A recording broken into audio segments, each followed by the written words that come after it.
أولياء الله لا خوف عليهم ولا هم يحزنون صدق الله العظيم وصدق رسوله النبي الأمين الكريم ونحن على ذلك لمن الشاهدين والشاكرين والحمد لله رب العالمين. ایک بار آواز بلند پاک میں اللہ صلی اللہ علیہ وسلم.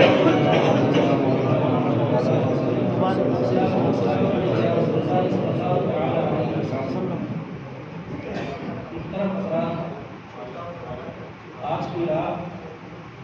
بہت ہی اہم اور مبارک رات ہے. آج کی رات کا شمار سال کی گنی چنی ان راتوں میں ہوتا ہے جس میں اللہ تبارک و تعالیٰ اپنی رحمتوں کی بارشیں برسایا کرتا ہے، جس میں اللہ تبارک و تعالیٰ بے شمار مغفرتیں کیا کرتا ہے، جس میں اللہ تبارک و تعالیٰ اپنی بخششیں لٹایا کرتا ہے. آج کی رات یقیناً عبادت کی رات ہے. آج کی رات یقیناً تسبیح کی رات ہے. آج کی رات یقیناً نمازوں کی راتیں ہیں، اور اس لیے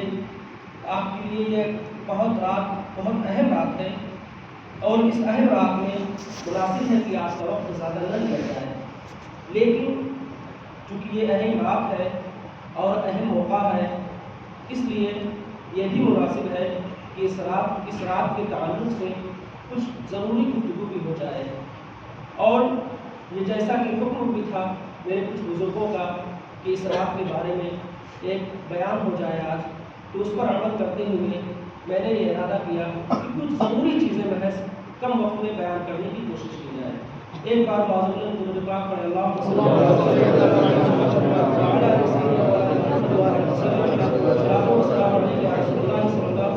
وسلم.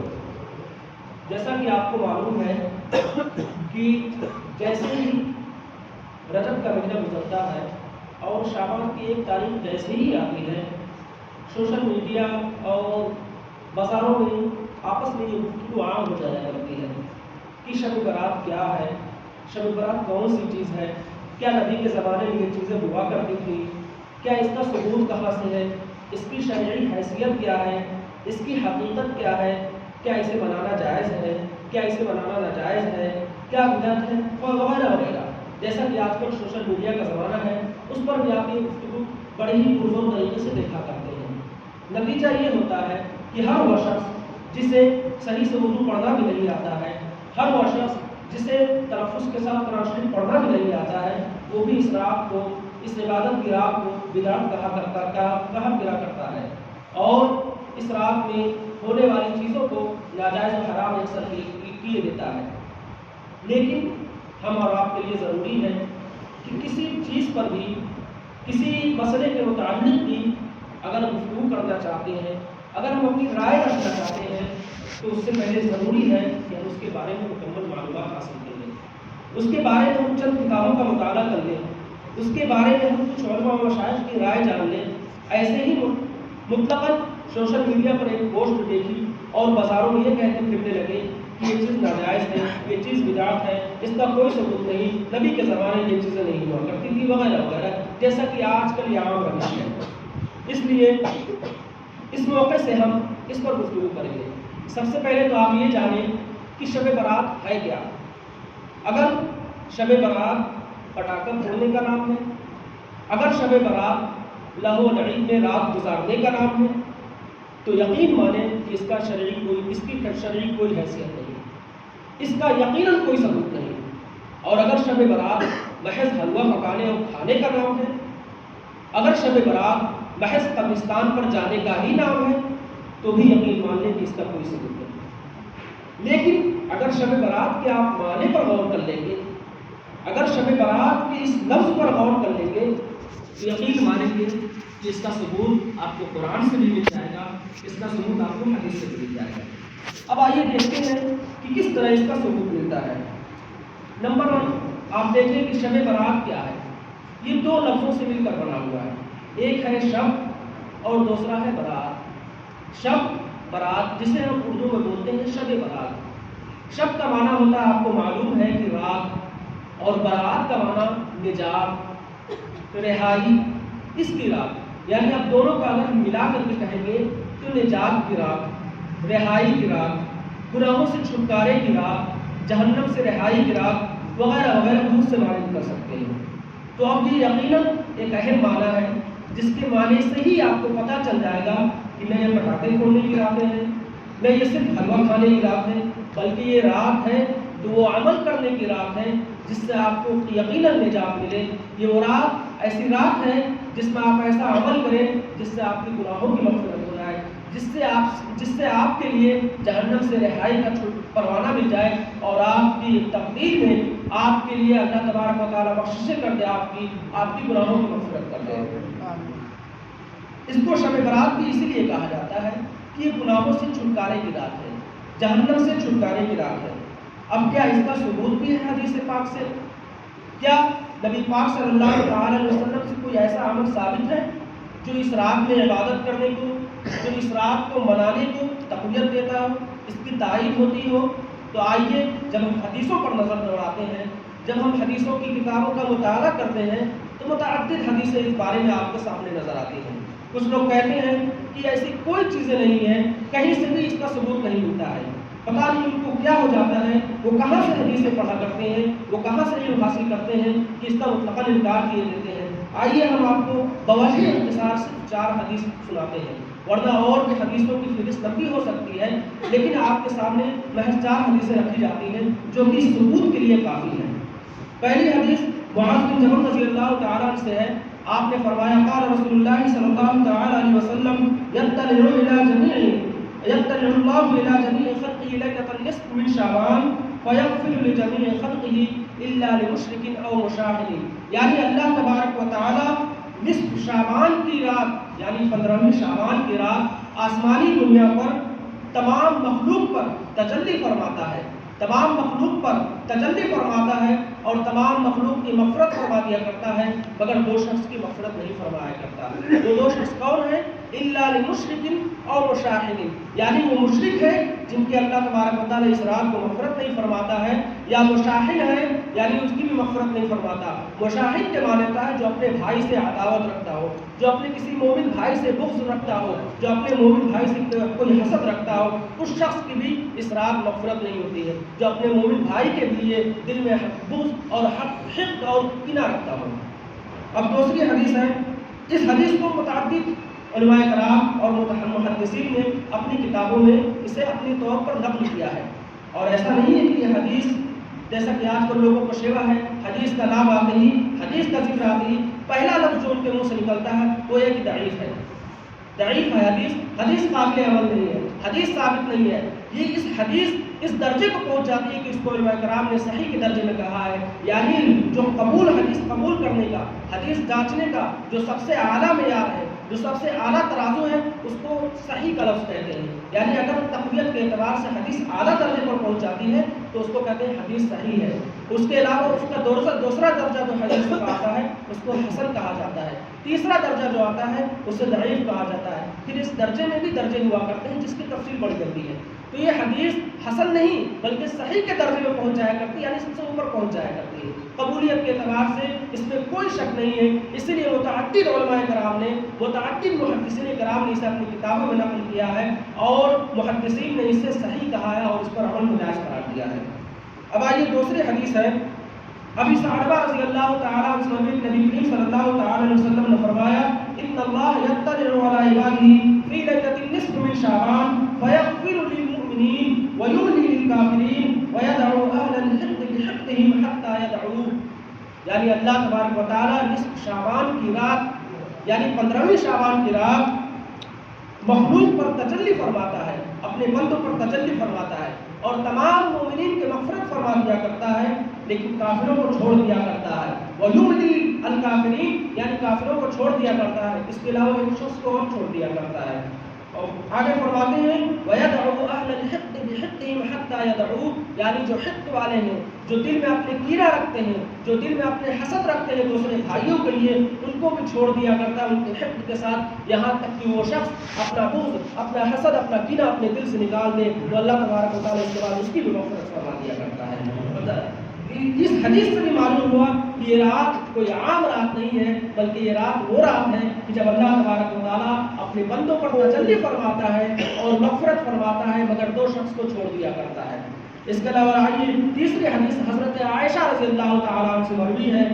آپ رضی اللہ تعالیٰ عنہ فرماتی ہیں کہ میں نے رسول کریم صلی اللہ تعالیٰ علیہ وسلم کو ایک رات کھو دیا، یعنی میں جب بیدار ہوئی تو اپنے بستر پر رسول پاک صلی اللہ تعالیٰ علیہ وسلم کو نہیں پایا تو میں پریشان ہو گئی۔ فخرجت فإذا بالبقيع يعني رافعا رأسه إلى السماء، تو میں نکل جاتی ہوں، پریشان ہو جاتی ہوں کہ وہ آپ صلی اللہ تعالیٰ علیہ وسلم کہاں چلے گئے، کہیں ایسا تو نہیں کہ آپ دوسری ازواج مطہرات کے حجرے میں چلے گئے، کہیں ایسا تو نہیں کہ میری باری کے دن آپ کسی اور کے حجرے میں چلے گئے۔ اس تلاش میں آپ نکل جاتی ہیں۔ آپ جب نکلتی ہیں تو دیکھتی ہیں کہ آپ بقیع میں ہیں اور اپنے سر کو اوپر اٹھائے ہوئے ہیں۔ اور وقال اکنت تخفت، نبی پاک صلی اللہ تعالی علیہ وسلم نے فرمایا اکنت تخافین ان یحیف اللہ علیک ورسولہ، اے عائشہ کیا تم ڈر رہی تھی، کیا تمہیں یہ خوف تھا کہ اللہ اور رسول تمہارے ساتھ ناانصافی کریں گے؟ یعنی جو حضرت عائشہ کے ذہن میں یہ خیال آیا تھا کہ اس رات جو کہ میری باری کی رات ہے، آپ صلی اللہ تعالی علیہ وسلم کہیں دوسرے ازواج مطہرات کے پاس تو نہیں چلے گئے، کہیں اور کسی اور کے حجرے میں تو نہیں چلے گئے، یہ خیال جو آپ کے دل میں آیا تھا، آپ صلی اللہ تعالی علیہ وسلم نے اس کا رد کیا اور فرمایا اے عائشہ کیا تم یہ سوچتی ہو، کیا تمہیں یہ ڈر ہے کہ اللہ اور رسول تمہارے ساتھ ناانصافی کریں گے؟ ایسا نہیں ہے، بلکہ سنو قلت یا رسول اللہ، تو حضرت عائشہ رضی اللہ تعالی عنہا عرض کرتی ہیں یا رسول اللہ انی ظننت انک اتیت ببعض نسائہ، یعنی میرا یہ گمان تھا کہ آپ ہو سکتا ہو بعض عورتوں کے پاس گئے ہو، آپ ہو سکتا ہے بعض دوسری ازواج مطہرات کے پاس تشریف لے گئے ہو، اس لیے میں نکل گئی۔ تو آپ صلی اللہ تعالی علیہ وسلم جواب دیتے ہیں ان اللہ عز وجل ينزل ليلة النصف من شعبان الى سماء الدنيا ويغفر لي اكثر من عدد شعر غنم الكلب، یعنی اللہ تبارک و تعالیٰ اس رات کو یعنی 15 شعبان کی رات کو آسمانی دنیا پر تجلی فرماتا ہے، آسمانی دنیا پر تجلی فرماتا ہے اور بکری کے بال سے بھی زیادہ اس دن مومنین کی مغفرت فرما دیا کرتا ہے۔ یہ حدیثوں سے اس کا ثبوت ہے، کہیں اور سے نہیں، حدیثوں سے اس کا ثبوت ہے۔ اس حدیث کو متعدد محدثین کرام نے جمع کیا ہے۔ جامع ترمذی میں اس حدیث کو یہ حدیث موجود ہے، ابن ماجہ میں یہ حدیث موجود ہے، مسند احمد بن حنبل میں یہ حدیث موجود ہے، مسند دارقطنی میں بھی یہ حدیث موجود ہے۔ ان تمام حدیث کی کتابوں کی معتبر کتابیں مانی جاتی ہیں، ان تمام کتابوں میں یہ حدیث صراحت کے ساتھ موجود ہے۔ پھر نہ جانے کیسے لوگ کہہ دیا کرتے ہیں کہ اس رات کی کوئی فضیلت نہیں، اس رات کی کوئی اہمیت نہیں، یہ جو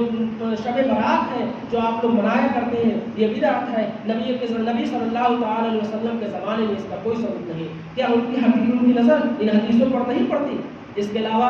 آپ آئیے ان حدیثوں سے قطع نظر آپ جب آگے بڑھیں گے تو ہمارے اسلاف کی تاریخ میں بھی اس کا ثبوت مل جایا کرتا ہے، ہمارے اسلاف کے اقوال میں بھی اس کا ثبوت مل جاتا ہے۔ آپ جب متعدد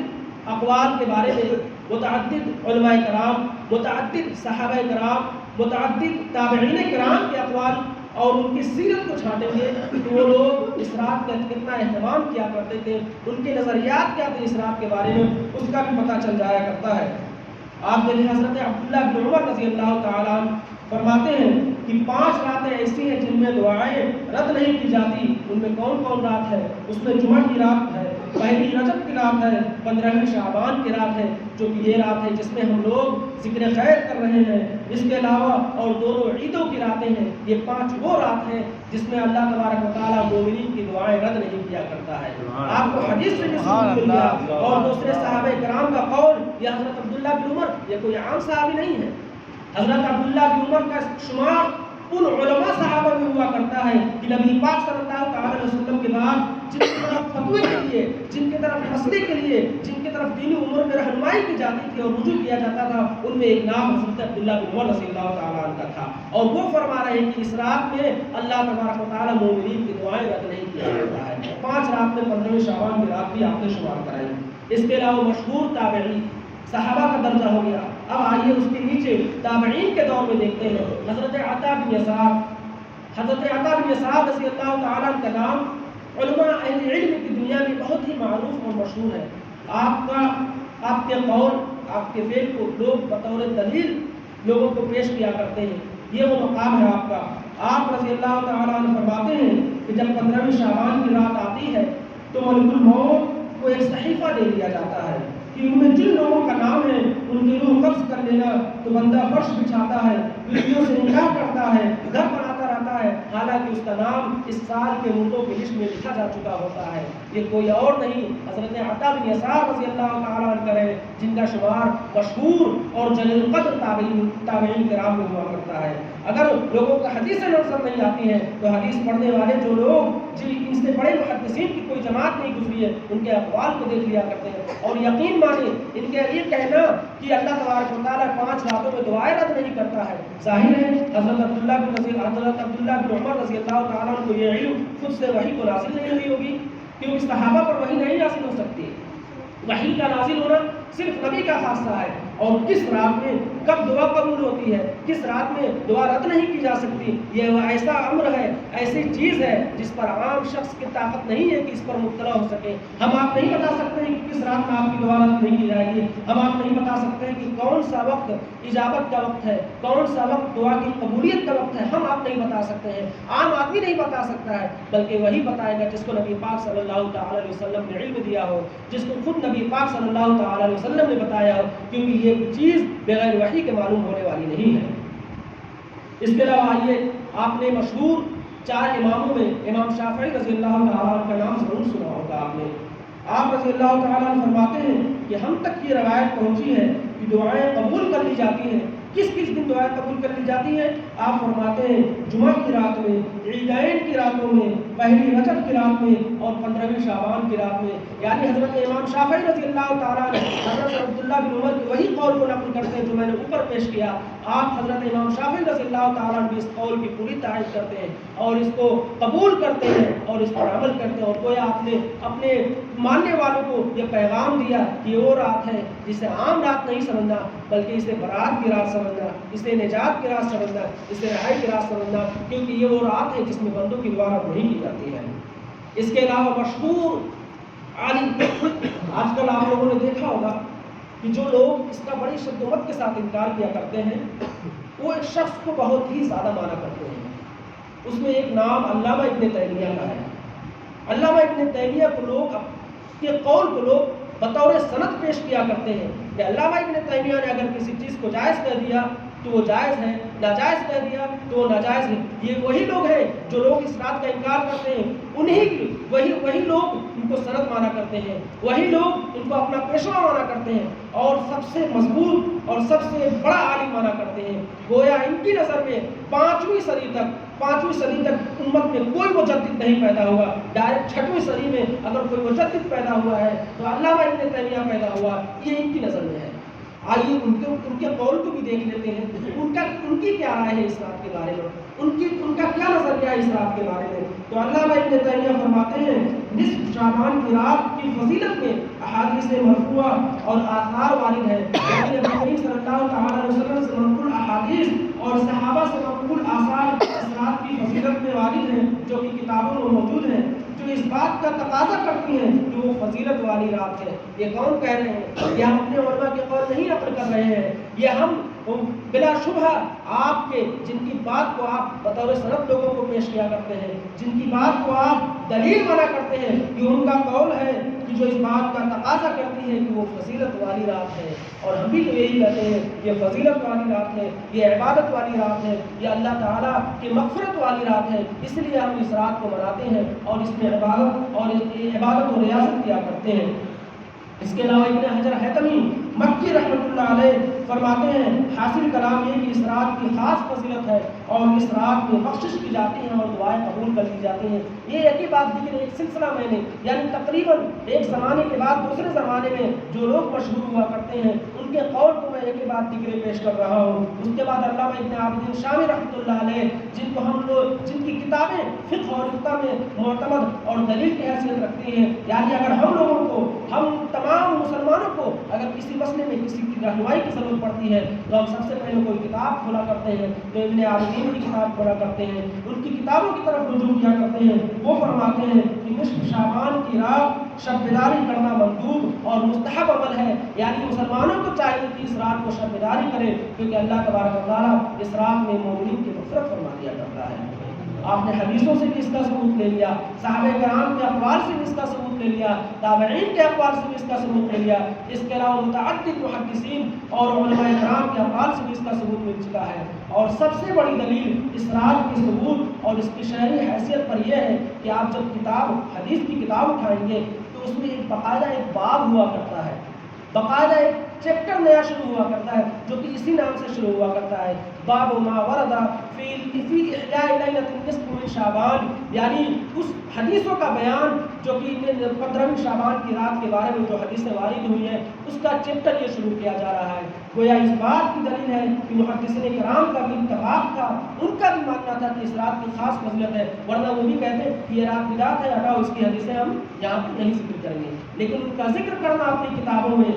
بطور سند ذکر کرنا، یعنی اس بات کی سند ہے تو ان کے نزدیک بھی اس رات کی اہمیت تھی، اس رات کی فضیلت تھی، تبھی تو انہوں نے حدیث کی کتابوں میں باقاعدہ ایک مستقل باب بانا ہے، ایک چیپٹر بانا ہے۔ اس کے علاوہ یہ تمام اقوال اور آثار اور اس کے علاوہ آپ کے یعنی جو ہندوستان میں جو اس رات کی شد و مد کے ساتھ مخالفت کیا کرتے ہیں، اس میں ان کے علماء کرام میں ایک بڑا نام علامہ تقی عثمانی کا ہے، جن کا شعرا آج یعنی عرب کی دنیا میں بھی لوگ انہیں بطور سند مانا کرتے ہیں۔ ان کے قول کو وہ لوگ بطور دلیل پیش کیا کرتے ہیں اس زمانے میں، ابھی وہ باحیات ہیں۔ ان کا خود کہنا ہے کہ جو احادیث، جو فضیلتیں،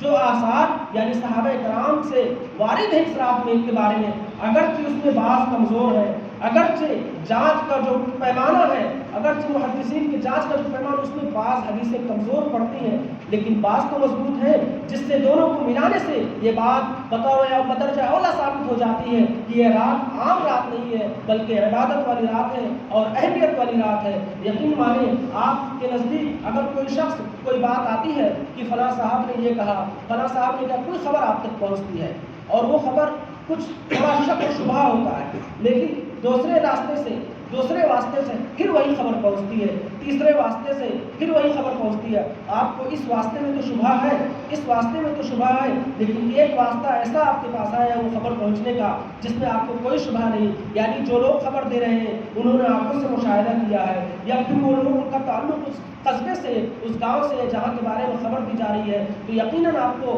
یقین ہو جائے گا کہ یہ خبر سچی ہے اور یہ شخص بھی سچ کہہ رہا ہے، کیونکہ اس سے اس کی تائید ہو جاتی ہے، اور یہ شخص بھی صحیح کہہ رہا ہے کیونکہ اس گاؤں والے سے اس شخص کی تائید ہو جاتی ہے۔ یقین مانی یہی پیمانہ ہے حدیثوں کو جانچنے کا کہ اگر ایک حدیث اپنے واسطوں سے، جس واسطے سے آپ تک پہنچ رہی ہے، اگر اس کی سند میں کچھ کلام ہے، اگر کچھ جانچنے میں کے پیمانے میں کچھ ضعف ہے، کچھ کمزوری ہے، لیکن دوسرے واسطے سے جب وہ مضبوطی سے کے ساتھ آتی ہے تو یقیناً اس کا شک و شبہ جو آپ کے بارے میں ہو رہا تھا، جو آپ کو شک و شبہ اس کے بارے میں ہو رہا تھا کہ ہو سکتا ہے کمزور ہو سکتا ہے وہ ثابت نہ ہو، اس کی وجہ سے یہ شبہ دور ہو جائے گا۔ یا صحیح مثال ہے اس خبر کی جو کہ آپ کو لوگوں کے مختلف ذریعوں سے پہنچا کرتی ہے، تو یہ حدیثوں سے اس کا ثبوت ہے۔ اب آئیے اس کے بارے میں، اس کے متعلق جو چند چیزیں ہم کیا کرتے ہیں اس کے بارے میں کچھ اختصار کے ساتھ گفتگو کر لیتے ہیں۔ اولاً ہم نصف شعبان کے روزے رکھا کرتے ہیں اور اس کو اہمیت اور فضیلت والا جانا کرتے ہیں کہ نصف شعبان کے روزے کی ایک خاص فضیلت ہے اور یقیناً بلا شبہ فضیلت ہے بھی۔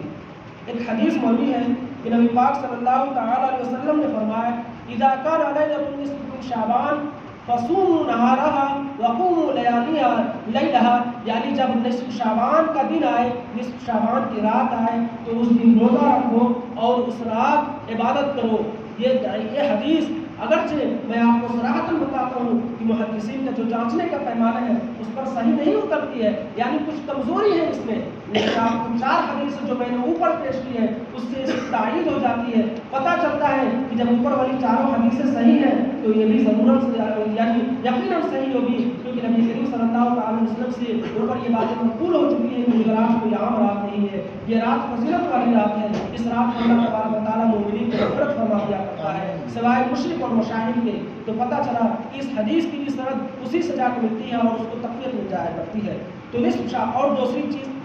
آپ بالفرض نہ مانیں کہ یہ رات یعنی یہ دن جو 15ویں شعبان کا دن ہے روزے کی کوئی اہمیت نہیں، بالفرض اگر آپ نہیں مانتے ہیں کہ کہ نہیں چلو کوئی حدیث صحیح ثابت نہیں ہے، حدیث میں ضعف ہے، کمزور ہے، اگر آپ نہیں مانتے ہیں تو پھر پیارے نبی پاک صلی اللہ تعالی علیہ وسلم کی اس قول کو تو دیکھ لو جس میں حضرت عائشہ رضی اللہ تعالیٰ سے متعدد حدیثیں مروی ہیں۔ آپ رضی اللہ تعالیٰ فرماتی ہیں میں نے نبی پاک صلی اللہ تعالی علیہ وسلم کو شعبان سے زیادہ روزہ رکھتے ہوئے کسی مہینے میں نہیں دیکھا۔ یعنی آپ صلی اللہ تعالی علیہ وسلم رمضان کے بعد اگر کسی مہینے میں سب سے زیادہ روزہ رکھا کرتے تھے تو وہ شعبان کا مہینہ ہے۔ شعبان کے مہینے میں آپ روزہ رکھا کرتے تھے۔ حضرت عائشہ فرماتی ہیں بس ایسا ہوتا تھا میں گمان کرتے کہ یہ روزہ ہی رہیں گے، کبھی افطار نہیں کریں گے، یعنی کبھی ناغہ نہیں کریں گے، اور بس ایسا ہوتا تھا کہ مجھے لگتا تھا کہ یہ روزہ نہیں رہیں گے۔ یعنی اگر رمضان کے بعد سب سے زیادہ کسی مہینے میں روزہ رکھنے کا ثبوت نبی پاک صلی اللہ تعالی علیہ وسلم سے ہے تو وہ شعبان کا مہینہ ہے۔ تو اسی شعبان میں 15ویں شعبان بھی تو ہے، پھر اس کی فضیلت کا انکار کیوں کہ نبی پاک صلی اللہ علیہ وسلم کثرت سے اس مہینے میں روزہ رکھا کرتے ہیں۔ یہ ایک وجہ ہوئی روزہ رکھنے کی۔ آئیے دوسری وجہ دیکھتے ہیں۔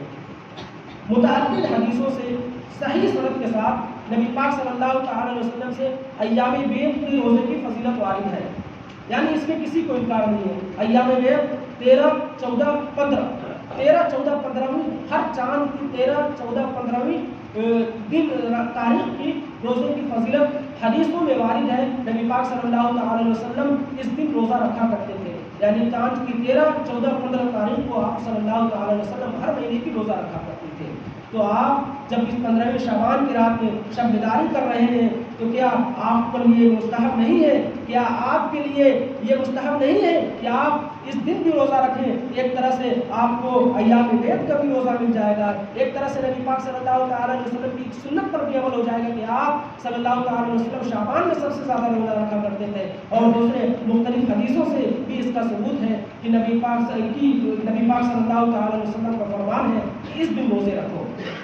تین وجہوں سے اس میں روزے رکھنا درست ہے، جس میں کسی کو بھی بلا شبہ انکار نہیں کیا جا سکتا، اور اس کی فضیلت اور اہمیت میں کسی کو بھی ادنا طور پر شک نہیں کیا جا سکتا۔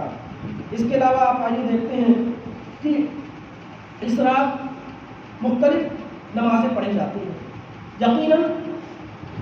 یہ رات عبادت کی رات ہے، یقیناً یہ رات ریاضت و مجاہدہ کی رات ہے، تسبیح کی رات ہے۔ اللہ تبارک و تعالیٰ فرماتا ہے کہ تم میرے قریب ہونا چاہتے ہو، اگر تم میرا تقرب چاہتے ہو تو نفل نمازیں پڑھا کرو، زیادہ سے زیادہ نفل نمازیں پڑھا کرو۔ اور بزرگان دین کہ جب آپ زندگی کا مطالعہ کریں گے تو رات بھر قیام اللیل کیا کرتے تھے، پاؤں میں ورم پڑ جایا کرتے تھے۔ یقیناً یہ رات نمازیں پڑھنے کی رات ہے، یقیناً یہ رات توبہ و استغفار کی رات ہے۔ اس لیے ہمیں چاہیے کہ اس رات میں ہم زیادہ سے زیادہ نفل نمازیں پڑھیں۔ اس رات کو لہو و لعب میں گزارنے کے بجائے، اس رات کو گاڑی لے کر شہروں میں گھومنے کے بجائے، اس رات کو پٹاخے پھوڑنے کے بجائے ہمیں چاہیے کہ اس رات میں ہم زیادہ سے زیادہ نمازیں پڑھیں، زیادہ سے زیادہ قیام کریں، زیادہ سے زیادہ تسبیح و تحمید کریں، زیادہ سے زیادہ درود پاک پڑھیں، زیادہ سے زیادہ قرآن پاک کی تلاوت کریں۔ اور اس موقع پر ایک بڑی اہم بات میں آپ کو بتانا ضروری سمجھتا ہوں کہ آپ نے دیکھا ہوگا کہ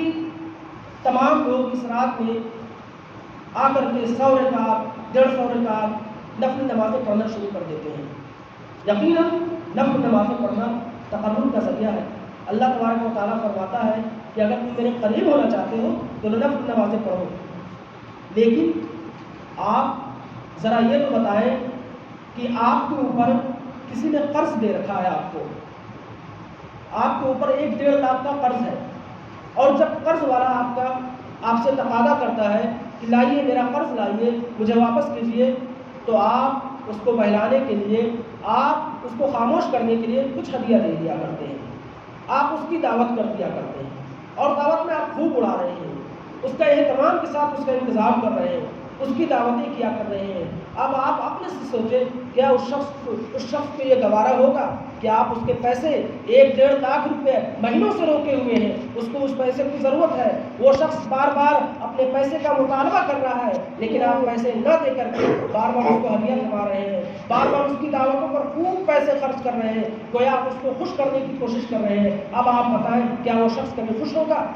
ہرگز نہیں، وہ شخص خوش نہیں ہوگا، وہ کہے گا ہماری خوشی تو اس میں ہے کہ تم ہمارا وقت پر قرض لوٹا دو۔ بالکل اسی طرح مثال آپ دیکھیں کہ آپ کے ذمے فرض نمازیں ہیں جس کے فرضیت میں آج تک کسی کو بلا شبہ کوئی شک نہیں ہوا، جس کی فرضیت کا اگر کوئی انکار کرے تو وہ کافر ہے، اور اگر اس کو نماز پڑھنے میں کوئی تاخیر کرے، کوئی غفلت سے کام لے، تو قرآن پاک کی وہ آیت اس کے سامنے ہونی چاہیے، فوائل للمصلین الذین هم عن صلاتهم ساہون، کہ ان کے لیے بربادی ہو، ان کے لیے تباہی ہو جو اپنے نمازوں سے بھولے بیٹھے ہیں۔ تو آپ بتائیں جس نماز کے بارے میں، جس کی فرضیت کے بارے میں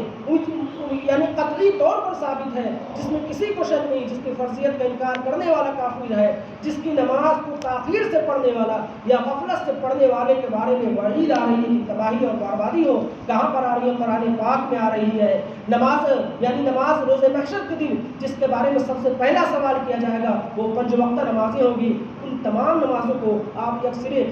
یعنی پشت پر ڈالے ہوئے ہیں، اور اس کا دفن یعنی شب برات آتے ہی یا شب قدر آتے ہی یعنی اس طرح کی راتیں آتے ہی آپ 100-150 رکعت نفل نماز پڑھنا شروع کر دیا کرتے ہیں۔ کیا آپ بتائیں کیا عقلاً یہ بات درست معلوم ہوتی ہے؟ آپ کو چاہیے کہ اولاً تو نماز کی پابندی کریں، کیونکہ نماز کی پابندی ہر حال میں ضروری ہے۔ اگر آپ بیمار ہیں تو بھی نماز کی پابندی ضروری ہے۔ آپ تمام عبادت پر نظر ڈالیں،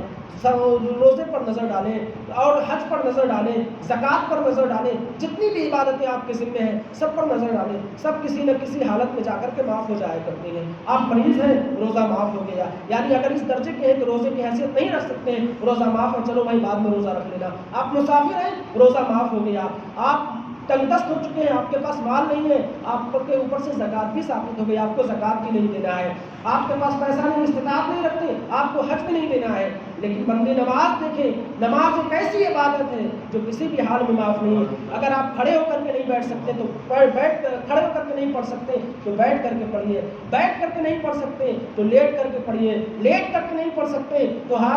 بیٹھ کر کے لیٹ کر کے نہیں پڑھ سکتے تو ہاتھ کے اشارے سے پڑھیے۔ اگر ہاتھ کا اشارہ بھی نہیں کر سکتے تو علماء کرام نے لکھا ہے کہ آنکھوں سے کے اشارے سے نماز پڑھیں، کیونکہ نماز کسی بھی حالت میں معاف نہیں۔ اور قیامت کے دن جس چیز کا سب سے پہلے سوال ہوگا وہ چیز نماز ہوگی، وہ چیز آپ کی نفل نماز نہیں ہوگی بلکہ فرض نماز ہوگی۔ اس لیے ہمیں چاہیے کہ سب سے پہلے نماز کے اولاً تو پابندی کریں، اس کے بعد جب اس رات میں آئے تو سب سے پہلے ہم توبہ کریں کہ اے اللہ ہم سے جو نمازیں اب تک قضا ہوئی ہیں اس میں جو بھی کوتاہی ہے یا اللہ ہم سے غفلت ہو چکی ہے اسے ہمیں معاف فرما، اور اس کے بعد زیادہ سے زیادہ نمازیں قضا کرنے کی کوشش کریں۔ 2 دن کی نمازیں قضا کریں، 3 دن کی نمازیں قضا کریں، کم سے کم آپ کے اوپر 3 دن کی نمازوں میں قضا کا جو بوجھ ہے وہ کم سے کم آپ کے اوپر سے اتر جائے گا۔ اس کے علاوہ یہ آپ کے نفل پڑھنے سے زیادہ بہتر ہے، کیونکہ آپ کے اوپر قرض ہے، اس سے آپ کا سوال ہوگا، قیامت کے دن اس سے آپ کا سوال ہوگا۔ نفل نمازوں کا قیامت کے دن اس سے سوال نہیں ہوگا۔ اس لیے 100 رکعت نفل پڑھنے سے بہتر ہے آپ 3 دن کی، 5 دن کی، 10 دن کی قضا نمازیں پڑھا کریں۔ اور اس کے ساتھ ساتھ یہ بھی ضروری ہے کہ اس رات یہ تہیہ کر کے جائیں کہ آئندہ ہم نمازیں نہ چھوڑیں گے، کیونکہ ایسا کرنا بھی درست نہیں ہے کہ ہم آئے شب برات کی رات 5 دن کی نمازیں قضا کی، اس کے بعد 2 مہینے بعد شب قدر پڑھنے والی ہے، 2 مہینے تک ہم نے نمازوں کا قید کیا، اس کے بعد دوسری شب قدر آیا اور 5 دن کی پھر قضا کر دیا۔ اس طرح بھی نہیں کام چلنے والا، کیونکہ نمازوں کی معافی کسی بھی صورت میں نہیں ہو سکتی۔ ہر حال میں نماز ضروری ہے اپنے اوپر لازم کرنے کے لیے۔ آئیے اس بارے میں اقوال کیا ہے ہمارے علماء کرام اور ہمارے مشائخ نمازوں کے بارے میں، یعنی اس طرح کی نماز پڑھنے کے بارے میں کیا فرماتے ہیں۔ مجدد اسلام یعنی امام اہل سنت اعلی حضرت رحمۃ اللہ علیہ فرماتے ہیں شیطان کا بڑا دھوکہ ہے کہ آدمی کو نیکی کے پردے میں ہلاک کرتا ہے۔ شیطان کا بڑا دھوکہ ہے کہ آدمی کو نیکی کے پردے میں ہلاک کرتا ہے۔ نادان سمجھتا ہی نہیں کہ نیک کام کر رہا ہوں اور نہ جانا کہ نفل بے فرض میرے دھوکے کی ٹٹی ہے۔ اعلیٰ حضرت فرماتے ہیں کہ انسان بہت سے کام تو یہ سمجھ کے کرتا ہے کہ نیک کام ہے، لیکن وہ شیطان کے جال میں پھنس جایا کرتا ہے۔ شیطان ظاہر سی بات ہے اگر آپ کو یہ آ کر کے کہے کہ یہ برا کام ہے اس کو کرو تو نہیں کہے گا آدمی، ظاہر سی بات ہے کوئی نہیں کہے گا، کوئی نہیں کرنے کو تیار ہوگا۔ اس لیے وہ برے کام کو بھی اچھی صورت میں پیش کیا کرتا ہے، وہ برے کام کو اچھی صورت میں پیش کیا کرتا ہے، اسے اصلاح اور نیکی کا نام دیا کرتا ہے اور اسی میں انسان پھنس جایا کرتا ہے۔ تو اس اعلیٰ حضرت فرماتے ہیں کہ نفل نماز بے فرض دھوکے کی ٹٹی ہے، یعنی اگر آپ نفل پڑھ رہے ہیں اور آپ اس کے اوپر فرض باقی ہے تو آپ دھوکے کا شکار ہیں، آپ نفل پہ نفل پڑھے جا رہے ہیں لیکن آپ سے سوال فرض کا ہونے والا ہے، اس لیے آپ پر لازم ہے پہلے فرض ادا کریں پھر نفل ادا کریں۔ آگے فرماتے ہیں اس کے قبول کی امید تو مفقود، یعنی نفل نماز کے قبول کی امید تو چھوڑ ہی دیجیے، اس کے ترک کا عذاب گردن پر موجود، یعنی فرض نماز کے ترک کا عذاب آپ کے گردن پر بہرحال موجود ہے۔ آپ نے نفل نماز کے بارے میں فکر کرنا چھوڑ دیجیے، وہ مقبول ہوگی کہ نہیں ہوگی۔ آگے آپ ایک اور حضرت علی رضی اللہ تعالیٰ عنہ کا سوال فرما رہے ہیں، آپ فرماتے ہیں کہ اگر فرض چھوڑ کر سنت و نفل میں مشغول ہوگا تو یہ قبول نہ ہوں گے اور وہ خوار کیا جائے گا۔ ظاہر سی بات ہے آپ قرض نہ ادا کر کے جب کسی کو ہدیہ تحفے دیں گے تو ظاہر سی بات وہ آپ کو کہیں پر بھی خوار کر سکتا ہے۔ اسی طرح مثال اگر فرض نہ ادا کر کے آپ سنت و نفل میں لگے رہیں گے تو بھی آپ کے خوار کا سبب ہوگا، آپ کی رسوائی کا سبب ہوگا قیامت کے دن۔ شیخ عبدالحق محدث دہلوی رحمۃ اللہ علیہ فرماتے ہیں لازم اور ضروری چیز کا ترک اور جو ضروری نہیں اس کا اہتمام عقل و دانش کی روح سے غیر مفید ہے، یعنی لازم اور ضروری چیز، جو چیز ہمارے اوپر لازم ہے، جو چیز ضروری ہے اس کو ہم نے چھوڑ دیا ہے، اور جو چیز ہمارے اوپر ضروری نہیں ہے، جو چیز ہمارے اوپر مستحب ہے یا کرنا بہتر ہے، اس کو ہم نے اس شبد و مت کے ساتھ پکڑ رکھا ہے کہ اس پر عمل ہونا چاہیے، بھلے فرض چیزیں چھوٹ جائے، بھلے لازم چیزیں چھوٹ جائے۔ یہ سراسر دھوکہ ہے، یہ عقل کی روح سے غیر مفید ہے، یعنی عقلاً یہ بات نہیں سمجھ میں آتی کہ جو چیز ہم ضروری ہے اس کو تو نہیں کیا کرتے ہیں، اور جو چیز نہیں ضروری ہے اسے ہم بڑی پابندی کے ساتھ کیا کرتے ہیں، یعنی اس میں ایک منٹ کی تاخیر بھی ہم گوارا نہیں کرتے، لیکن جو چیز ضروری ہے اس میں برسوں مہینوں ہو جایا کرتا ہے، ہم مسجد کی طرف رخ نہیں کیا کرتے ہیں، کیونکہ عاقل کے نزدیک نفع کا حصول سے ضرر دور کرنا اہم ہے۔ یعنی اگر آپ پر کوئی مصیبت آنے والی ہے، آپ پر کوئی بہت بڑی مصیبت آنے والی ہے اور دوسری طرف آپ کے پاس ایسا موقع ہے جس سے آپ فائدہ اٹھا سکتے ہیں، تو آپ کون سا راستہ اختیار کریں گے؟ فائدہ اٹھانے والا راستہ اختیار کریں گے یا اپنی مصیبت دور کرنے والے کے لیے کوشش کریں گے؟ ظاہر سی بات ہے عقل مند انسان پہلے اپنے آپ کو ہلاکت میں جانے سے بچائے گا، پہلے اپنے آپ پر جو مصیبتیں آنے والی ہیں، جو ضرر پہنچنے والا ہے اس کو دور کرنے کی کوشش کرے گا، اس کے بعد زندہ رہیں گے تو خوب مال کمائیں گے، خوب فائدہ حاصل کریں گے۔ اسی طرح یہاں پر جو چیز آپ کے اوپر مسلط ہے، یعنی جس چیز کا عذاب آپ پر وارد ہو گیا ہے، جس کا عذاب آپ پر لازم کر دیا گیا ہے، یعنی اگر نمازیں نہیں پڑھیں گے تو عذاب کیا جائے گا، جس کا ثبوت آپ پر ہو چکا ہے، پہلے لازم ہے کہ پہلے اسے دور کیا جائے، اس کے بعد آپ نفل نمازوں کی طرف رجوع کریں، تو نفل نمازوں کی طرف رجوع کریں اور تقرب الہی کے ذریعے کو اپنائیں۔ اس طرح متعدد اقوال ہیں، اگر بات اس پر کریں تو کافی لمبی ہو جائے گی۔ ان چیزوں سے قطع نظر آئیے ہم دوسری چیزوں پر نظر ڈالتے ہیں، اور اس رات میں ہم کیا کیا کرتے ہیں؟ عبادتیں کیا کرتے ہیں، روزے رکھا کرتے ہیں، نفل نمازیں پڑھا کرتے ہیں، اس کے علاوہ ایک کام اور بڑی ہم پابندی سے کیا کرتے ہیں، قبروں کی زیارت۔ بعض جگہ کا حال تو یہ ہے کہ مغرب بعد سے بائک لے کر کے جو لوگ نکلا کرتے ہیں تو فجر کی نماز تک پورے جتنے بزرگان دین اور جتنے بھی پکی مزار کو فاتحہ پڑھ لیں ان کی شب برات نہیں ہوا کرتی ہے۔ شب برات کو یہ نام اس بات کا ہے کہ قبر ساری مزاروں کو گھوم کر جب تک چکر نہ لیا جائے، لگا لیا جائے ہم نے شب برات نہیں منائی۔ پیارے یہ شب برات نہیں ہے، بلکہ شب برات کی رات ہے، نجات کی رات ہے، رہائی کی رات ہے، اور رہائی آپ کو عبادت کرنے سے ملے گی، توبہ کرنے سے ملے گی، استغفار کرنے سے ملے گی، قبروں کی زیارت یعنی رات بھر زیارت کرنے سے ملے گی۔ ہاں لیکن کیا قبروں کی زیارت بالکل منع ہے اسلام میں؟ یا ہم جو کرتے ہیں خاص طور سے ہمارے گاؤں کا ماحول تو الحمدللہ اچھا ہے کہ ہم لوگ آخری وقت میں رات بھر عبادتیں کرنے کے بعد قبروں کی زیارت کے لیے نکلا کرتے ہیں، کیا یہ چیز بھی منع ہے؟ نہیں، یہ چیز منع نہیں ہے، بلکہ یہ چیز مستحب ہے کہ ہم رات جو پڑھا کرتے ہیں، ہم رات جو تلاوتیں کیا کرتے ہیں، ہم رات جو عبادتیں کیا کرتے ہیں، اس کے بعد ہم اپنی مغفرت کروانے کے بعد مردوں کے پاس جایا کرتے ہیں اور ان کے لیے بھی دعائیں مغفرت کیا کرتے ہیں۔ جو ہم نے رات میں پڑھا ہے اس کو ان کے اشارے ثواب کر دیا کرتے ہیں، تو یقیناً ہم نے اس رات سے فائدہ اٹھایا، اور اس کے ساتھ ساتھ ہم کوشش کرتے ہیں کہ مردوں کو بھی اس رات کا فائدہ ملے اور ہم نے جو کچھ پڑھا ہے اس کا ان کو فائدہ ملے۔ اور اس کا ثبوت حدیثوں سے موجود ہے کہ بندہ کچھ پڑھ کر کے اگر دوسروں کو اشارے ثواب کرنا چاہے تو کر سکتا ہے، مردے کو یقیناً اس کا فائدہ ہوتا ہے، جس کے بارے میں متعدد حدیث موجود ہے، لیکن وقت کی دعوت قلت دعوت ہے۔ آپ نے وہ حدیث قبروں کے بارے میں سنی ہوگی کہ زور کن تو رہے کہ زیارت القبور وزوروها، یعنی میں نے تمہیں زیارت زیارت قبور سے منع کیا تھا، لیکن اب تم زیارت قبور کیا کرو، فإنها تذکرکم الآخرہ، کیونکہ تمہیں آخرت کی یاد دلاتی ہے۔ نبی پاک صلی اللہ علیہ وسلم خود فرما رہے ہیں کہ زیارت قبر کیا کرو۔ یہ تو عام ہو گیا کہ زیارت قبر کیا کرو، چاہے عید میں ہو، چاہے بقرعید میں ہو، چاہے رمضان میں ہو، چاہے شب برات میں ہو۔ لیکن کیا اس رات میں بات زیارت قبر کرنا ضروری ہے؟ تو آپ نے جو پہلے حدیث سے سنی ہے اس میں ایک حدیث وہ بھی گزری ہے کہ حضرت عائشہ رضی اللہ عنہ فرماتی ہیں کہ میں نے ایک رات نبی پاک صلی اللہ علیہ وسلم کو اپنے بستر پر نہیں پایا،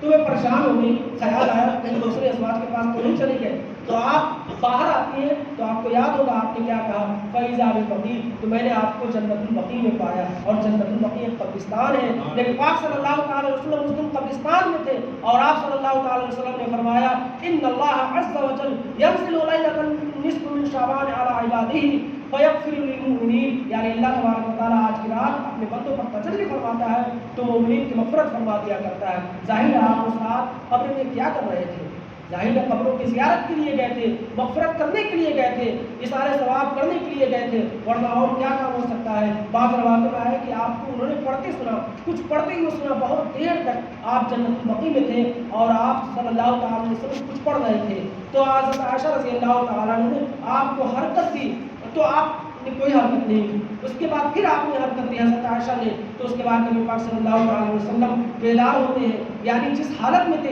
اس کیفیت سے باہر آتے ہیں، اس کے بعد یہی قول فرماتے ہیں ان اللہ عز و جل ينزل ليلة النصف من شعبان، یعنی قبروں پر جانا بھی چونکہ نبی پاک صلی اللہ علیہ وسلم سے اس رات میں ثابت ہے، اس لیے ہمارا قبروں پر جانا، اپنے مردوں کو اثار ثواب کرنا، اپنی عبادتوں کا اثار ثواب کرنا، یہ نبی پاک صلی اللہ علیہ وسلم کی سنت سے ثابت ہے، ان کی احادیث سے ثابت ہے۔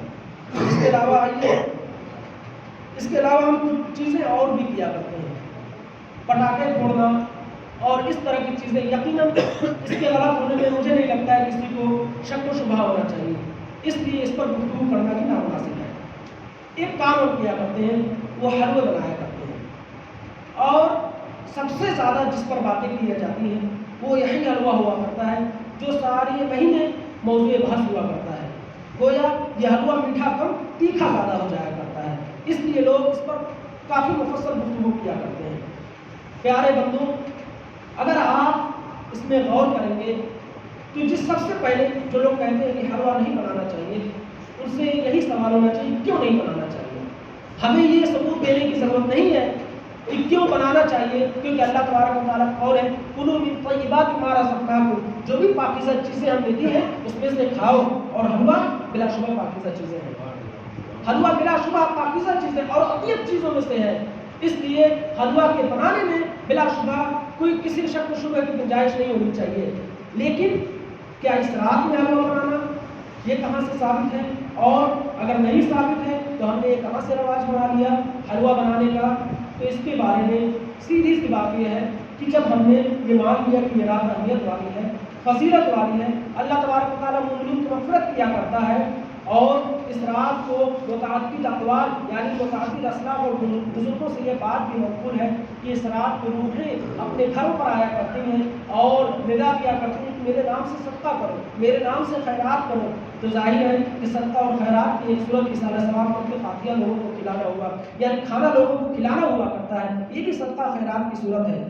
تو اب اس دن کیا بنایا جائے؟ ظاہر سی بات ہے کوئی عام کھانا ہی بنایا جائے، ویسے تو آپ کسی چیز پر بھی فاتحہ دلا سکتے ہیں، کوئی بھی چیز اثار ثواب کر سکتے ہیں، لیکن حلوہ ہی کیوں اس رات؟ ظاہر ہے کہ اس سے بس ایک اہم رسم ادا ہو گئی ہے، یعنی ایک رواج پڑ گیا حلوہ کا، ورنہ حلوہ بنانا کوئی ضروری نہیں ہے، آپ خستے پر بھی فاتحہ دلا سکتے ہیں، آپ دوسری چیزوں پر بھی فاتحہ دلا سکتے ہیں، لیکن لگتا ہے کہ ہمارے بزرگوں کی، ہمارے اسلاف کی نظر اس حدیث پاک پڑھ گئی ہے جس کو میں ابھی پڑھنے جا رہا ہوں، کان رسول اللہ صلی اللہ تعالی علیہ وسلم یحب الحلوى والعسل، یعنی نبی پاک صلی اللہ تعالی وسلم حلوے کو اور عسل یعنی میٹھے کو پسند فرمایا کرتے ہیں، یعنی نبی پاک صلی اللہ تعالی وسلم حلوہ کا معنی ہوتا ہے میٹھا، یعنی میٹھی چیز کو پسند فرمایا کرتے ہیں، اور اس کے علاوہ آپ صلی اللہ تعالی وسلم شہد کو پسند فرمایا کرتے ہیں، اور حلوہ بھی میٹھا ہی ہوا کرتا ہے، گویا نبی پاک صلی اللہ تعالی وسلم کی مرغوب شے ہے، اس لیے ہم مسلمانوں کا، ہم اہل سنت والجماعت کا یہ طریقہ رہا ہے کہ اس رات نبی پاک صلی اللہ تعالی وسلم کی مرغوب شے، میٹھی شے حلوہ بنا کر کے ہم فاتحہ دلایا کرتے ہیں۔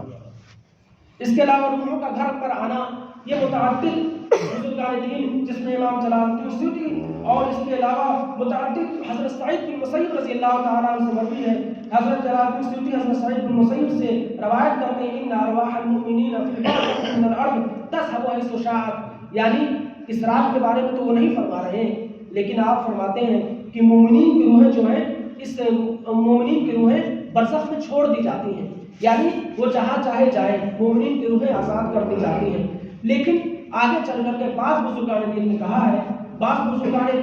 ہے، کہ اس رات کی روح، اس رات مومنین کی روحیں اپنے آبا و اجداد کی روحیں اپنے گھروں پر آیا کرتی ہیں اور ندا دیتی ہیں کہ میرے نام سے صدقہ کرو، میرے نام سے خیرات کرو۔ لیکن اگر اس معاملے میں آپ یہ کوشش کریں گے کہ ہم اس کو حدیث لائیں، اس کے لیے قرآن کی آیتیں لائیں، تو یہ کوئی بہت بڑا مسئلہ نہیں ہے، یا اس کا ماننا اور جاننا ضروری نہیں ہے کہ اس کے لیے ہم قرآن کی آیت پیش کریں، حدیث کی آیت پیش کریں۔ آپ کو نہیں ماننا ہے نہیں مانیے، آپ کو نہیں فاتحہ دلانا ہے مردوں کے نام سے نہیں دلائیے، جس کو ماننا ہے وہ مانے، کیونکہ اس کا ماننا لازم اور ضروری نہیں ہے، اس لیے اس بات کو یوں چھوڑ دیا جائے۔ اس کے علاوہ آخری بات میں آپ کے کہہ کر کے گزر جانا چاہتا ہوں، ایک اہم غلط فہمی کا اظہار، یعنی بچپن سے ہم لوگ یہ سنتے چلے آ رہے ہیں کہ ایک واقعہ جو بڑا ہی طویل ہے، نبی پاک صلی اللہ تعالیٰ علیہ وسلم کے متعدد دانت یعنی دندان مبارک شہید ہو گئے تھے۔ اس کے غم میں حضرت اویس قرنی رضی اللہ تعالیٰ عنہ نے اپنے تمام دانتوں کو یک بعد نکلے توڑ دیا۔ پہلے ایک توڑا، پھر یہ خیال نہیں ہوا کہ پتہ نہیں کون سا دانت ٹوٹا ہوگا، پھر دوسرا توڑ دیا، شاید یہ والا دانت ٹوٹا ہوگا، پھر تیسرا توڑ دیا، چوتھا توڑ دیا، غرض کہ آپ نے تمام دانت توڑ دیے۔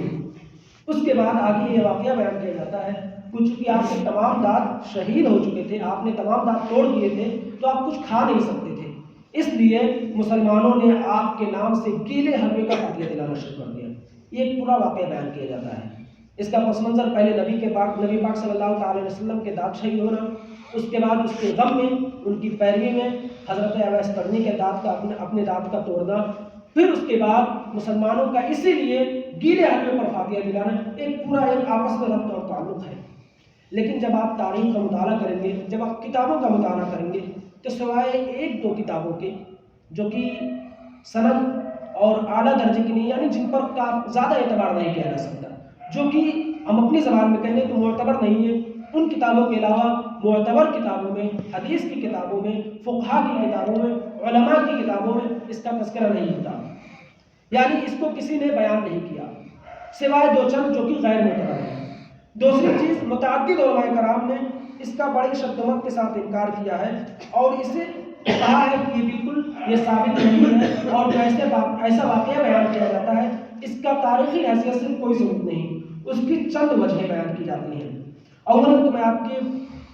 گوش گزار کروں چند اقوال۔ مفتی شریف الحق امجدی رحمۃ اللہ علیہ لکھتے ہیں یہ روایت بالکل جھوٹ ہے کہ جب حضرت اویس قرنی نے یہ سنا کہ غزوہ احد میں نبی پاک صلی اللہ تعالی علیہ وسلم کے دندان مبارک شہید ہوئے تو انہوں نے اپنا سب دانت توڑ ڈالا اور انہیں کھانے کے لیے کسی نے حلوہ پیش کیا۔ یہ روایت بالکل جھوٹ ہے۔ یہ کون فرماتے ہیں؟ یہ پچھلی صدی کے تقریباً نصف صدی سے پہلے انتقال کرنے والے بہت بڑے مفتی ہندوستان کے شیخ مفتی شریف الحق امجدی رحمۃ اللہ علیہ فرماتے ہیں۔ اس کے علاوہ شیخ عبدالحق محدث دہلوی ہندوستان کے علماء اور صوفیہ کے امام مانے جاتے ہیں، وہ فرماتے ہیں کہ آپ صلی اللہ تعالی علیہ وسلم کے دانت ٹوٹنے کا یہ معنی ہرگز نہیں کہ آپ کا دانت جڑ سے اکھڑ گیا تھا، بلکہ آپ کا دانت ایک ٹکڑا الگ ہوا تھا، یعنی دانت مکمل جڑ سے نہیں الگ ہوا تھا بلکہ دانت کا ایک ٹکڑا الگ ہوا تھا، اور جو آپ نے اوپر وہ جنگ میں لوگ جب جایا کرتے تو اوپر سے ٹوپی پہنا کرتے تھے لوگوں کی، اس کی لوہے کی جو چین تھی، جو اس میں لوہے کا وہ تھا، وہ آپ صلی اللہ علیہ وسلم کے یہاں پر دھس گیا تھا، جس کی وجہ سے آپ کا کپڑا خون آلود ہو گیا تھا، لیکن دانت مکمل نہیں شہید ہوا تھا بلکہ دانت کا ایک ٹکڑا شہید ہوا تھا۔ تو جب دانت مکمل شہید ہی نہیں ہوا تو حضرت اویس قرنی رضی اللہ تعالیٰ عنہ کا اپنے پورے دانت کو توڑنا کہاں سے ثابت ہو سکتا ہے؟ اس کے علاوہ آپ چند وجہوں پر بھی غور کر سکتے ہیں۔ اولاً تو دانت توڑنے کا جو شہید ہونے کا جو نبی پاک صلی اللہ علیہ وسلم کا واقعہ پیش آیا وہ شوال کا واقعہ ہے، یعنی جنگ احد تقریباً بتایا جاتا ہے کہ شوال کے مہینے میں 7 شوال کو بتائی جاتی ہے، یعنی عید کے مہینے میں جنگ احد کا واقعہ پیش آیا، اور جنگ احد میں آپ صلی اللہ علیہ وسلم کا دانت مبارک شہید ہوا، اور شب برات عید سے 2 مہینہ 3 مہینہ پہلے منایا جاتا ہے۔ تاریخی حیثیت سے آپس میں ربط و ضبط نہیں ملتا ہے۔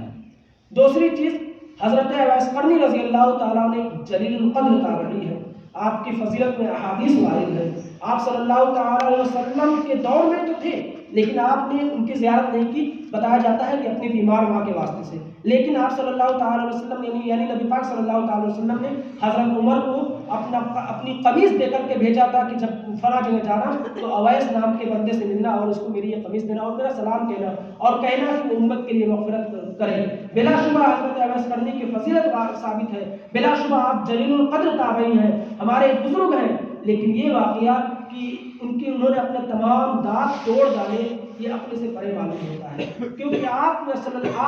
ظاہر سی بات ہے جب جلیل القدر تابعی تھے تو حدیث کا علم بھی آپ کو موجود ہوگا، آپ نبی پاک صلی اللہ تعالی علیہ وسلم کے زمانے میں تھے، اس کے بعد بھی آپ زندہ رہے، آپ نے متعدد حدیث روایت کی، آپ علماء میں شمار کیے جاتے تھے، تو کیا آپ تک یہ حدیث میں کیا آپ تک صحیح یہ روایت نہیں پہنچی کہ آپ صلی اللہ تعالی علیہ وسلم کا کون سا دانت شہید ہوا تھا؟ کیا آپ کو یہ بھی نہیں معلوم تھا کہ ادھر کا دانت شہید ہوا تھا یا ادھر کا دانت شہید ہوا تھا؟ حالانکہ آپ جب کتابوں پر نظر دوڑائیں گے تو نبی پاک صلی اللہ تعالی وسلم کا کون سا دانت شہید ہوا تھا بالتحدید یعنی تعیین کے ساتھ یہ موجود ہے کہ آپ صلی اللہ تعالی وسلم کا فلاں دانت شہید ہوا تھا، یہ کتابوں میں موجود ہے، حدیثوں میں موجود ہے۔ پھر یہ کیسے ممکن ہے کہ حضرت اویس قرنی جو نبی پاک صلی اللہ تعالی وسلم سے اس قدر محبت کرنے والے، اس قدر پیروی کرنے والے، ان کی سنت پر اس قدر عمل کرنے والے، آپ سے یہ حدیث کیسے چھوٹ سکتی ہے؟ آپ کی نظر سے یہ حدیث کیسے پوشیدہ رہ سکتی ہے جس میں یہ بتایا گیا کہ نبی پاک صلی اللہ علیہ وسلم کے یہ دانت چھوٹا، پھر آپ کے اس کے بعد آپ ایک بات کہتے ہیں شک و شبہ میں تمام دانت توڑ دیتے ہیں؟ حالانکہ ایسا نہیں ہے، بلکہ آپ کو معلوم تھا کہ نبی پاک صلی اللہ علیہ وسلم کو کہاں زخم لگا تھا، آپ کو معلوم تھا کہ نبی پاک صلی اللہ علیہ وسلم کے دانت کا کون سا ٹکڑا شہید ہوا تھا، کیونکہ آپ نبی پاک صلی اللہ علیہ وسلم کی سنت پر عمل کرنے والے ہیں، اور نبی پاک صلی اللہ علیہ وسلم کی واحد ایسی ذات ہے جس کے حرکات، جس کے سکنات، جس کے اقوال، جس کے افعال دنیا کی تمام یعنی دنیا میں تمام سند کے ساتھ موجود ہے، یعنی دنیا میں کوئی ایسا شخص نہیں گزرا، کوئی ایسا نبی نہیں گزرا، کوئی ایسا جس کو یعنی بزرگ نہیں گزرا جس کے حرکات و سکنات، جس کے لمحے کو لوگوں نے قید کیا اور سوائے نبی پاک صلی اللہ تعالی وسلم کے۔ تو ظاہر ہے نبی پاک صلی اللہ علیہ وسلم کا کون سا دانت شہید ہوا تھا یہ بھی کتابوں میں موجود ہے، پھر یہ کہنا کہ آپ کو معلوم نہیں تھا کون سا دانت شہید ہوا، اس گمان میں آپ نے تمام دانت شہید کر دیے، یہ واقعہ عقل سے خلاف معلوم ہوتا ہے۔ باقی اللہ تبارک و تعالیٰ سچ کو زیادہ جاننے والا ہے، واللہ تعالیٰ عالم بالصواب۔ انہی باتوں پر میں اپنی گفتگو ختم کرتا ہوں۔ اللہ تبارک و تعالیٰ سے دعا ہے کہ ہم سب کو 15 شعبان کی اہمیت اور فضیلت سمجھنے کی توفیق عطا فرمائے اور اس رات کو خوب سے خوب عبادتیں کرنے کی اور صحیح طور سے عبادتیں کرنے کی توفیق عطا فرمائے، قرآن پاک زیادہ سے زیادہ تلاوت کرنے کی، استغفار کرنے کی اور توبہ کرنے کی، نوافل پڑھنے کی، تسبیح و تحلیل کرنے کی، اس کے علاوہ فرض نمازوں کی قضا کرنے کی زیادہ سے زیادہ توفیق عطا فرمائے۔ اللہ تبارک و تعالیٰ اس رات کو ہم سب کی مغفرت فرمائے، کیونکہ اللہ تبارک و تعالیٰ اس رات کو تجلی فرماتا ہے اور تمام لوگوں کی مغفرت فرماتا ہے سوائے مشرک کے، تو الحمدللہ ہم لوگ مشرکین میں سے نہیں ہیں، اور اس کے علاوہ ایک شخص اور الا للمشاہد یعنی جو اپنے بھائی سے عداوت رکھتا ہے۔ اللہ تبارک و تعالیٰ ہم سب کے دلوں سے اپنے بھائی کے لیے جو کینہ اور جو حسد ہے اسے نکال دے، اور اس رات میں اللہ تبارک و تعالیٰ کی مغفرت پانے والا بنا۔ اس رات کو ہم تہیہ کر لیں، اسی لیے یہ رواج لوگوں نے دے دیا تھا، یعنی یہ عام بات ہو گئی تھی کہ لوگ اس رات کے آنے سے پہلے معافیہ طلب کرتے تھے۔